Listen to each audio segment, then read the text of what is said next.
मुझे तो शुरू से विश्वास था कि नतीजे जो हैं इसी तरह से आएंगे। ये तो बात और है कि ये एग्ज़िट पोल जो है हमेशा से जो हैं जो दिखाते आए हैं, तो उनके ऊपर तो विश्वास करने वाली बात रही नहीं। हाँ, मध्य प्रदेश में भी यही हुआ था, छत्तीसगढ़ में भी यही हुआ था, और यहाँ भी जब ये सारी बातें शुरू हुई थी तब मैंने तो यही बात कही थी कि आप निश्चित तौर से पूर्ण बहुमत से भाजपा सरकार बनाएगी, क्योंकि भाजपा की नीतियाँ ऐसी हैं जो जनहितकारी हैं और ये लोगों को समझ आ गई। और यहाँ पर जहाँ जो जिस पार्टी को कांग्रेस कहते हैं वो तो केवल सिमट कर रह गई है बाप और बेटा के अंदर। उनके नेता जो हैं एक दूसरे के साथ लड़ाई लड़ रहे हैं, जहाँ पे उनको जिसको जो है वायदे करे गए थे उनको टिकटें नहीं दी गई, तो वहाँ तो झूठ और जो है लूट के अलावा और कुछ रहा नहीं। और जब उनके खुद के प्रत्याशी ये बात कहें कि भाई अब इतने सालों बाद हम वापस सत्ता में आएंगे, हमारे को सत्ता में ले आओ, पहले तो अपना घर भरेंगे, फिर रिश्तेदारों का भरेंगे, फिर उसके बाद नौकरियां जो हैं किसी और को देंगे, तो ये सारी चीज़ें जो हैं लोगों के समझ में आ गई कि अब ये जो है ये केवल लोभ और लालच के लिए आ रहे हैं,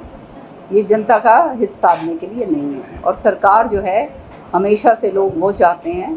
जो जनहित की जो है कल्याणकारी जो है नीतियाँ आगे लागू करे, और वो भाजपा ही कर सकती है। सच्चाई ये है कि मुझे तो शाम पर और सुशाम के लोग जो मैं जिनको अपना परिवार मानती हूँ पूरा विश्वास है, और मुझे तो शुरू से ही ये इल्म था कि भारी बहुमत से श्रुति जीत कर निकलेगी, और मैंने शुरू से ही ये बात कही। ये बात और है कि इस चुनाव को जो है गंदा करने में, प्रदूषित करने में कोई कसर छोड़ी नहीं गई। लोगों की मार पिटाई करी गई, कार्यकर्ताओं की, जो आज तक कभी भी तो शाम के अंदर ये नहीं हुआ। इस तरह के जो है एलिमेंट्स बाहर के लेकर आए गए, पैसे जो है खुलेआम, आप देखिए वो देवराज तो शामियाँ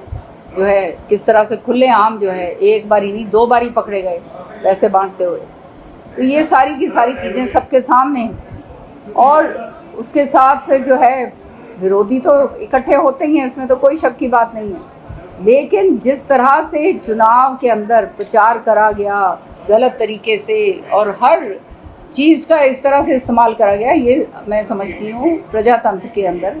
सही नहीं है। और लोगों को अब समझ आ गया होगा कि ये वो लोग हैं जिन्होंने अपने दोनों हलके ख़राब करे हैं, पहले मुंडाल भी ख़राब करा और फिर बाडरा ख़राब करा, और अब यहाँ ख़राब करने आए तो लोगों ने इनको पूरी तरह से नकार दिया।